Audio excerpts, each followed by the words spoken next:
Hi, Beshies! Today is December 9 and birthday ni Kuya Samuel. Kaya naman meron kaming celebration. So, kasama ko nga pala itong mga friendships ko and ang saya kasi kompleto kami today kasama si Hubs. So, itong mga friends ko na to, nakilala ko sila sa daycare. Nung daycare yung mga anak namin. So, dito nga kami today sa Buffet 101. Huy! Nag-level up na yung dating sa fishbowlan lang nagbabanding. Kami nga ang unang dumating dito ni Ate Ay at Kuya Nono. Kaya ayan, nandito na kami sa loob. Pero kasunod na rin naman namin si Ate Che at si Kuya Samuel. So again, more than a decade na nga kaming magkakaibigan. Nagkakilala lang kami sa daycare, nung daycare yung mga anak namin. And college na nga yung mga anak namin ngayon, third year college. And ayan, magkakasama pa rin kami. Since nauna na nga kami dito, nila Ate Ay at Kuya Nono, laban na agad. Sayang ang oras, kaya kakain na tayo. First time ko dito sa Buffet 11:30 nga nung nagpapasok dito. So, pa-lunch na rin. So, on the way pa nga lang yung mga kasama namin, si Kuya Sam at si Ate Che, at si Kuya Unyo at si Teacher Raquel. So, buffet style nga dito and eat all you can. Ayan ang beshi nyo, bumubuelo-buelo pa. Mamaya lalafanga na yan. Basta wag kang magtitira, kailangan lahat ng kunin mo maubos. Nakaka-overwhelm nga yung dami ng pagkain dito. Pero sulit na rin kasi from appetizer hanggang sa dessert,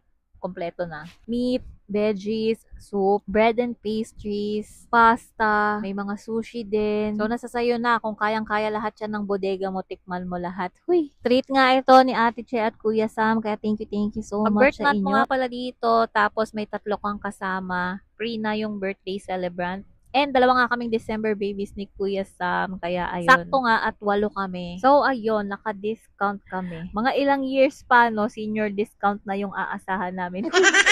Maya nga dumating na rin si Kuya Sam at Ate Che. Ayan, happy birthday Kuya Sam. Si Kuya Unyo at Teacher Raquel na lang yung iniintay namin. So as usual, walang humpay na kwentuhan habang kumakain. Ito nga pala yung aming sun and moon. Uy, charot. Kalma-kalma lang ang beshi nyo. Alam nyo, ang technique dito sa mga eat all you can, huwag ka munang bumigla ng kain, onti-onti lang, para hindi ka mabusog agad. Small portion lang para lahat matikman mo.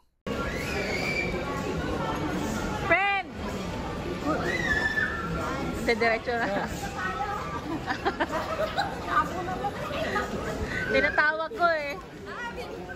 Kala ko diretso ka na eh. Tapatan to? Tapatan. Tapatan. Ayan nga, dumating na nga si Teacher Raquel at si Kuya Unyo. So, sobrang saya, kompleto na ang tropa. Alam nyo ba, sobrang busy ng mga taong ito. Talaga namang bihira kami makapag-bonding ng ganito. Kaya naman pag nagkakasama-sama kami ng ganito, naku, hindi na kami nauubusan talaga ng kwento. Sobrang swerte naming mag-asawa, nakahanap kami ng mga kaibigang ganito. Alam mo, eto yung mga taong hindi ka iiwanan kahit hanggang sa oras ng kagabitan. Huy, walang iiyak dito. Pero totoo talaga, sa dami ng pinagdaanan namin sa buhay namin, dito tong mga taong to. Minsan pag naiisip ko, nasasabi ko talaga na napakaswerte ko na nakatagpo ako ng mga ganitong kaibigan. Talagang sobrang grateful ko kay Lord. At dito sa mga taong to, nararamdaman ko talagang mahal na mahal ako. Ito yung mga taong hindi ko kadugo, pero pamilya yung turing sa amin. Ito nga, at busog na ang mga taong ito. And ganito pala dito, pag birthday, kakantahan at sasayawan ka nila. Hindi ko pa birthday today, next week pa yung birthday ko. Si Kuya Sam talaga yung may birthday today.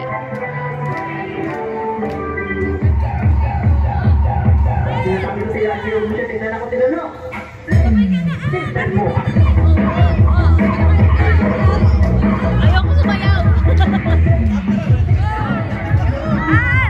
Pinasasayaw nila ako. Sabi ko, wag na. Huy, baka magkagulo sila. Akala nila may sex bomb dito. Ay, charot lang. So, again, happy birthday, Kuya Sam. After nga namin kumain, and busog na busog ang mga taong ito. Malakas ang ulan, kaya ayan, mag-iikot-ikot muna kami dito. Sabi ko, para tayong mga teenager, partner tayo. Huy, para kami mga teenager na nagmo-malling. Tapos, ayun, bibili nga ng maintenance si ate. Ay, kaya pupunta kami dito sa Watsons. Uy, joke lang. Nasa edad na pala kami na maintenance ng binibili sa Watsons, hindi na skincare. Joke lang. Siyempre, pag Watsons, maraming budol dyan, kaya hindi pwedeng di tayo papasok dyan. So, yun nga, nagpabudol lang kami ng konti. Ayan, nagbabayad pa si Teacher Raquel doon sa counter. Nandito kami sa labas. Katapos namin dyan, umuwi na rin kami. May pupuntahan pa sila Teacher Raquel. Same with Ate Che and Kuya sa mga nakamotor naman sila. Kami nila Ate Ay, magkukommute kami, jeep. Panandalian kaming naghiwa-hiwalay dyan. After ng mga lakad nila, pumunta pa kami kila Ate Ay. Nagkwentuhan pa kami ng konti. And ayun, mga 9 PM umuwi na kami. So, again, happy birthday, Kuya Sam. Thank you so much sa treat nyo. December ang birthday ko, pero hindi pa today, next week pa. Thank you so much sa mga friendships ko for the bonding today. Kahit gaano ka-stressful ang buhay, nare-reset talaga ako pagkasama ko sila. So, thank you guys for watching. Don't forget to thumbs up this video if you like it. See you again tomorrow for our next Vlogmas. Don't forget to love yourself. Bye!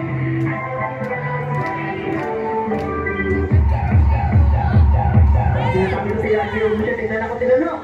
Tingnan mo.